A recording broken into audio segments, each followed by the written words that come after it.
Bootsteps crunch across frozen gravel. A guard stops outside the clinic door. Inside, a German voice is giving orders. In German.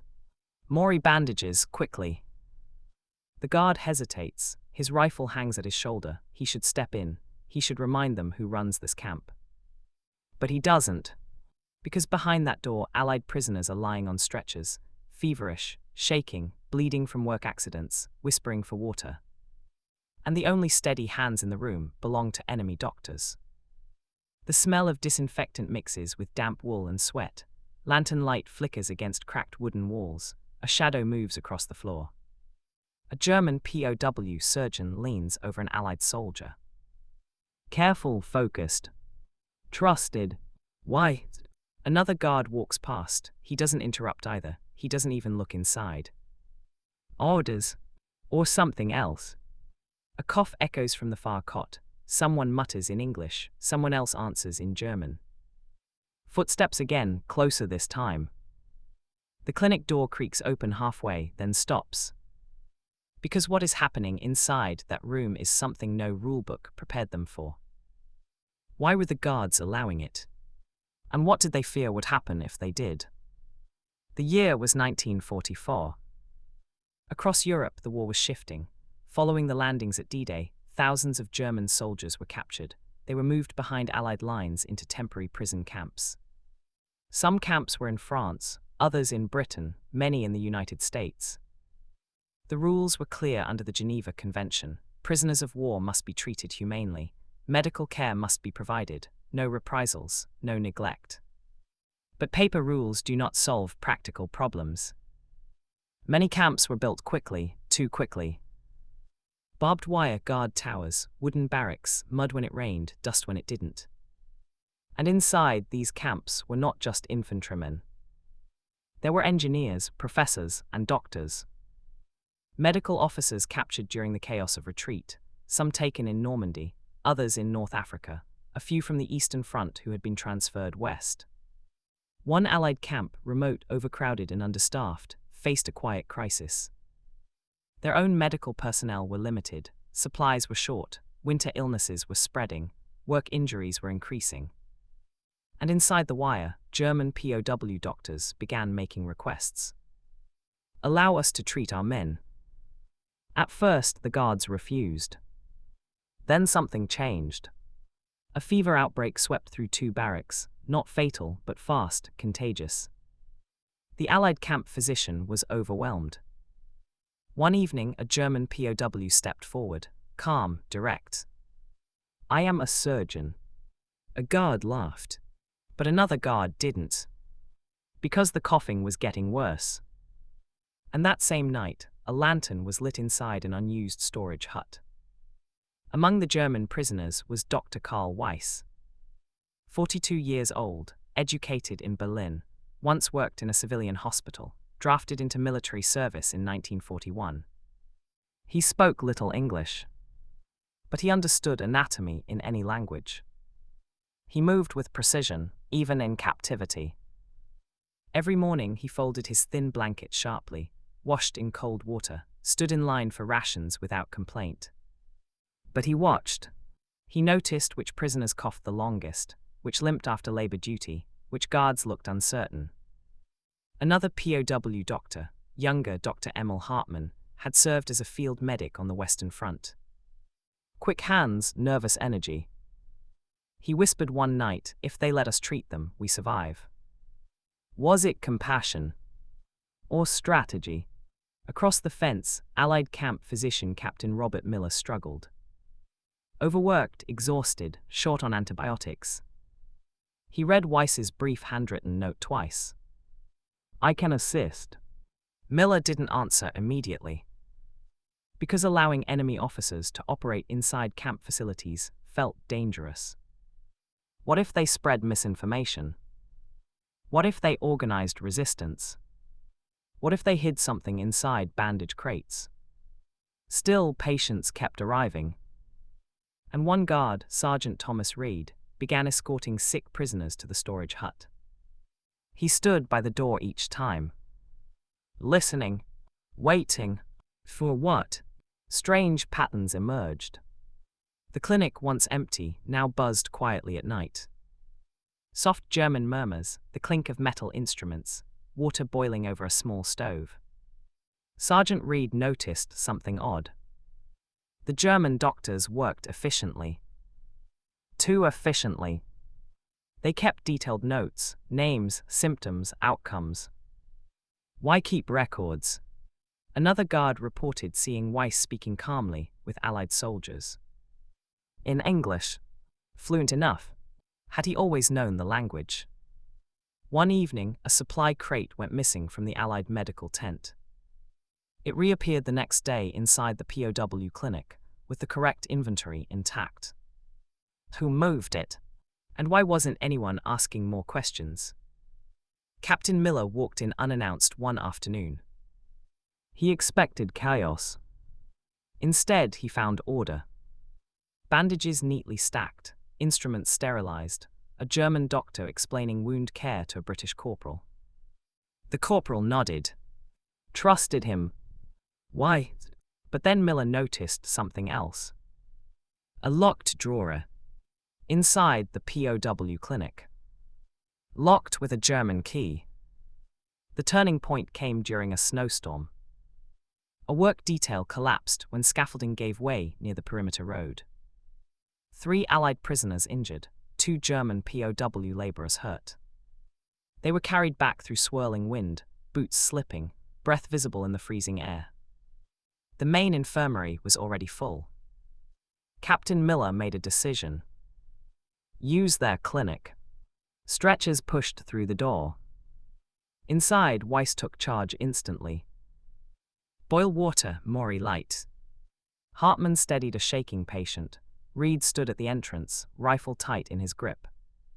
Snow melted into muddy pools on the wooden floor. One Allied prisoner groaned, shoulder dislocated. Weiss reset it in one clean movement. Another man, German, bled from a deep cut along his arm. Weiss stitched carefully, no wasted thread. Minutes stretched. Wind howled outside. Then something unexpected happened. An Allied soldier grabbed Weiss's sleeve. Don't leave. The room went silent. Enemy asking enemy to stay. Reed looked at Miller. Miller said nothing. Because the truth was obvious. Without the German doctors, some of these men would not make it through the night. But what did that mean for authority? For control. For trust. When the storm ended, no one spoke about removing the Germans from the clinic again. Why? Headquarters requested a report weeks later. Why were POW doctors operating semi-independently? Captain Miller's reply was brief. Medical necessity. But internal notes showed tension. Some officers feared hidden communication networks forming under the guise of treatment. An inspection team arrived. They checked cabinets, counted tools, reviewed records. Everything matched. Too perfectly. Sergeant Reed noticed the inspectors asking Weiss subtle questions about troop movements. Weiss responded clinically, politely. Never volunteering more. Was he protecting secrets? Or simply protecting patients? The locked drawer was opened during inspection. Inside were only medical charts. Nothing more. Still, suspicion lingered. Because trust between enemies is never simple. And yet the clinic continued.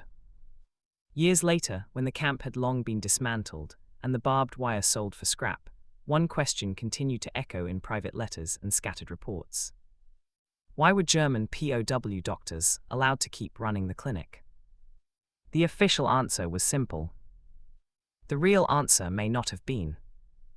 Let's examine the possibilities, slowly, carefully, and notice where the paper trail fades. Theory 1, medical necessity. The camp had no other choice. At face value, the explanation seems obvious. By late 1944, Allied forces were stretched across multiple fronts. Medical officers were deployed forward, Field hospitals overflowed after major operations like D-Day and the battles that followed. Re-area prison camps were not priorities. Reports from several Allied POW camps in Europe and North America show chronic shortages. Limited antibiotics, overworked physicians, inadequate winter facilities, rising respiratory infections, labor-related injuries. In this particular camp, Captain Miller's staff consisted of 1 licensed physician, 2 orderlies, rotating volunteer assistants. Against hundreds of prisoners. When fever swept through the barracks, treatment delays stretched from hours to days. Then came Dr. Karl Weiss and Dr. Emil Hartmann. Trained, experienced, calm. From a purely logistical standpoint, allowing them to operate reduced mortality, stabilized morale, and protected camp order. Documents show that after the German doctors began working regularly, reported illness complications dropped noticeably. Fewer hospital transfers. Fewer night emergencies. Fewer deaths. That matters. But here the tension. If this was strictly about necessity, why were they still operating months later, after reinforcements arrived? Why was their clinic not absorbed into full Allied control? Why was Weiss allowed to maintain independent patient logs? Medical necessity explains the beginning. It doesn't fully explain the continuation. So we look deeper. Under the Geneva Convention, medical officers captured in war were not treated exactly like ordinary prisoners. They retained professional status. They could be required to treat fellow prisoners. They were not supposed to be forced into non-medical labor. This legal nuance matters. Weiss and Hartmann were not just soldiers. They were recognized medical personnel. Allowing them to treat prisoners, even Allied ones, may have aligned with international law. In fact, some Allied legal advisors argued that preventing qualified medical officers from practicing could violate the spirit of the convention. But here's the complication. The convention did not require Allied authorities to allow POW doctors to treat Allied personnel. That was discretionary. Captain Miller could have limited them strictly to German prisoners. He did not. Why extend that privilege beyond obligation? And why allow the clinic to operate semi-autonomously, rather than fully integrating it into Allied command? The legal explanation provides cover. But it does not explain trust. And trust is where things become interesting. Prison camps were fragile ecosystems. Too much sickness, morale collapses. Too much death, anger rises. Too much suffering, discipline cracks. Healthy prisoners are manageable prisoners. Allowing German doctors to care for both German and Allied inmates may have created a stabilizing effect. Several camp reports from 1944-1945 note that when prisoners were given limited responsibility, kitchen duties, sanitation roles, clerical tasks, discipline improved. The clinic might have functioned the same way, giving respected POW officers responsibility, reduced resentment, increased cooperation, lowered risk of unrest. Dr. Weiss was not just a physician, he was a figure of authority among the German prisoners. By allowing him to practice medicine, Allied leadership may have been strengthening internal camp hierarchy. In effect, Weiss became a bridge between populations. But bridges can carry more than supplies. They can carry information. Which leads to the next theory. There is no surviving record explicitly stating that Allied intelligence used the clinic as an information channel. But the possibility cannot be dismissed. Medical settings encourage conversation. Patients talk. They speak freely when in pain. They reveal details unintentionally, unit names, battle experiences, morale, supply conditions. If Weiss treated German POWs, he heard those details first. If Weiss then interacted regularly with Allied officers, even casually, information could flow. Not through formal interrogation, but through subtle observation. Post-war interviews show that Sergeant Reid once described Weiss as careful with words but observant, always observant. Was that admiration? Or recognition? If Allied intelligence suspected that Weiss could provide insight into German military structure, willingly or unwillingly, allowing him operational space inside the clinic may have been strategic. But here's the contradiction. No intelligence files recovered after the war directly reference Weiss as an informant. No coded communications were found in clinic records. No intercepted messages. If intelligence was involved, it was subtle. Or undocumented. Or both. War simplifies identity. Enemy, ally. But medicine complicates it. Inside that wooden clinic, the lines blurred. An Allied soldier's fever does not care about nationality. A broken shoulder requires the same technique, whether the patient speaks English or German. Captain Miller, exhausted and overworked, witnessed Weiss resetting a joint in seconds, saving hours of pain. He saw Hartmann staying awake through the night to monitor a breathing complication. He saw Allied prisoners asking specifically for the German doctor. That changes perception. Repeated exposure to competence builds reluctant respect. And respect, quiet, professional respect, can override ideology.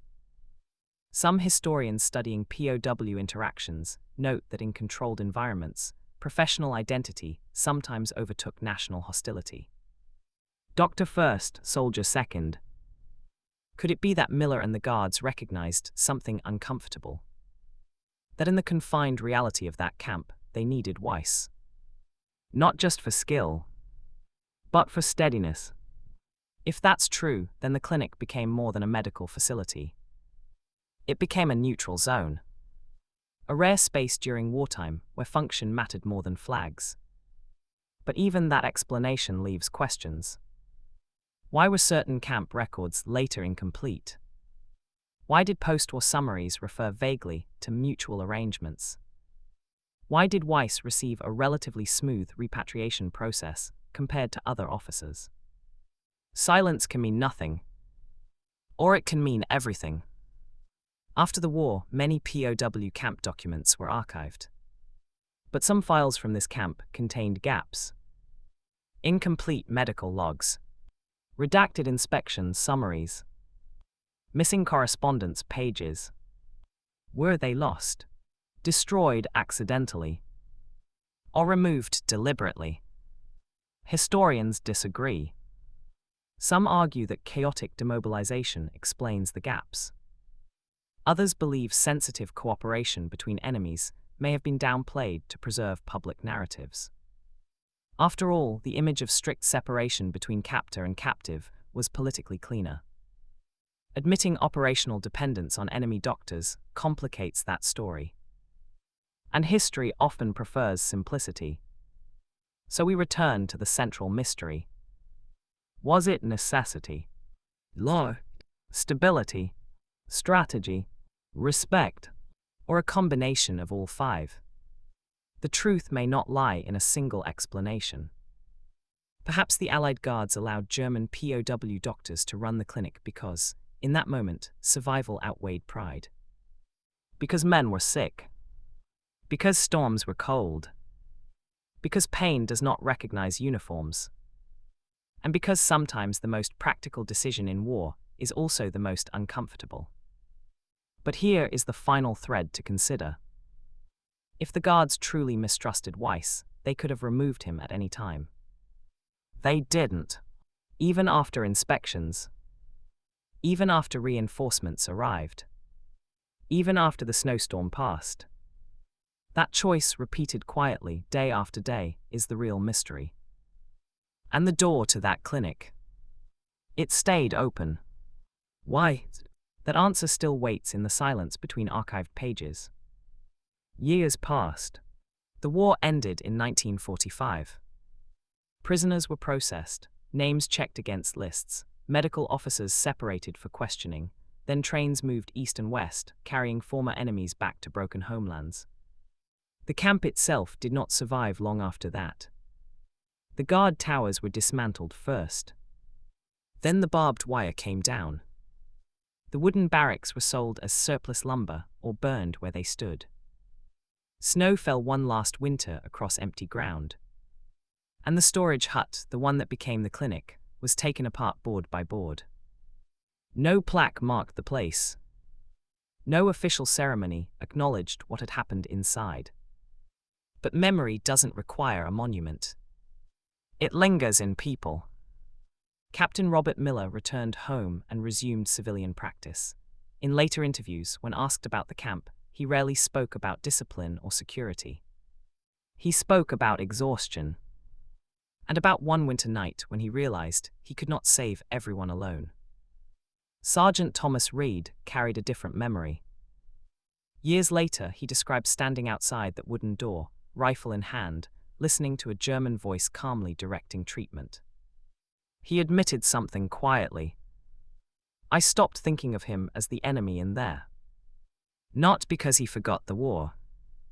Not because he forgave anything that had happened before capture. But because inside that clinic, the immediate reality was simple. Men were hurt, and someone had to help them. Dr. Karl Weiss was repatriated to Germany in late 1945. Records suggest he resumed civilian medical work in a damaged city struggling to rebuild. There are no grand speeches attributed to him. No published memoir. No official acknowledgement from Allied command thanking him for service inside the camp. His contribution remains a footnote, if that. But consider the deeper implication. In a place designed for separation, barbed wire, watchtowers, armed patrols, a small zone of cooperation existed. Not because of ideology. Not because of friendship. But because survival demanded it. That is what makes the story unsettling. War teaches division. Yet here necessity forced collaboration. And the collaboration worked. The clinic reduced suffering, lowered tensions, saved lives on both sides of the wire. But it also blurred something that war depends on: certainty. Certainty about who is us. Certainty about who is them. Inside that room, those lines were not erased, but they were softened. And that may be the most uncomfortable truth of all. Because if enemies can cooperate under pressure, if guards can step aside for prisoners, if a rifle-bearing soldier can trust the steady hands of a captured officer, then war is not as cleanly divided as propaganda suggests. And perhaps that is why some records faded. Why reports were simplified. Why phrases like medical necessity replaced detailed explanation. Complex cooperation is harder to summarize than conflict. Now return to the image from the beginning. Bootsteps on frozen gravel. A guard pauses outside a wooden door. Inside, an enemy doctor gives calm instructions. The guard could walk in. He could interrupt. He could assert control. But he chooses not to. That decision, quiet, repeated, almost invisible, is the heart of this story. Was it trust? Was it exhaustion? Was it practical leadership? Or was it something more human, something that briefly rose above flags and uniforms? We may never know every detail. Not every conversation was written down. Not every motive was recorded. But the evidence suggests this. In that camp during one harsh winter of 1944, survival mattered more than pride. And sometimes, history turns not on battles like D-Day, but on small decisions made in wooden rooms under lantern light. So now I ask you, what do you believe truly motivated the Allied guards? Strict necessity, strategic calculation, respect for medical duty, or a quiet recognition that humanity can exist, even between enemies? Tell me your theory in the comments. Let's examine it together. And if stories like this, stories that reveal the complicated, uncomfortable layers of history, matter to you, don't forget to like, comment, subscribe, and share the video. Because sometimes the most powerful moments of war happen far from the battlefield. And sometimes the door that stays half open changes everything.